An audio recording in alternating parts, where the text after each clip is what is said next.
volunteers are sensitive to and attend to the individual needs of each unique child. The best part of all this, obviously, is Waupun Area School District does not pay any salary to these wonderful volunteers.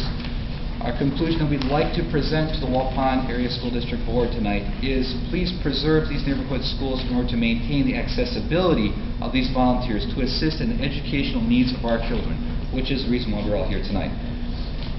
In summary, we'd like to express that when we know that the neighborhood school concept works well for students, parents, teachers, volunteers, and communities, altogether, we must find a way to preserve them.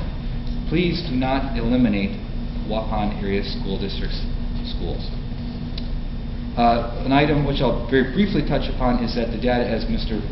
Paul talked about, needing adjustment. I think that there's been discussion about that, and we would appreciate a revised estimate of the actual cost, not the average cost, distributed amongst the school districts, so we can really know what the operating expenses are for Fox Lake and Alto School.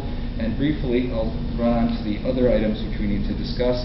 We'd like to ask the board if any serious consideration has truly been given by the Board of Education to reconfigure the current arrangement to grades 8 through 12 in current high school and K through 8 in buildings that can accommodate them. Our understanding is that all school buildings in Waupun Area School District are operating at significantly reduced capacity, especially Waupun High School.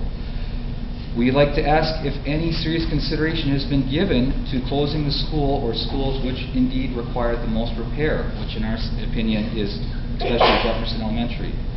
In summary, we would like to convey to the school board tonight to please evaluate the capacity of the existing buildings, understanding that future projections all place student enrollment at reduced numbers, as I'm sure all of us in this room here fully understand.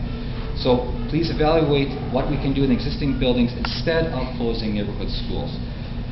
We'd also like to bring up very briefly the projected financial impact of the current proposal, and some people in Fox Lake have already been talking about this, that in the tax-paying public deserves to know the true financial impact on their tax bill, as we are, as common knowledge is, already contributing a disproportionate percentage of the tax levy for the Waupun Area School District. Projected tax increases in reality, according to our estimates and our opinion, will be 54% over the next 3 years, which is a significant number that needs to be considered if we're trying to look at this realistically in the current economy. Closing remarks, briefly I'll say that we must all recognize today that school districts are facing challenges that have never been faced before. We must find ways to think and act differently to provide a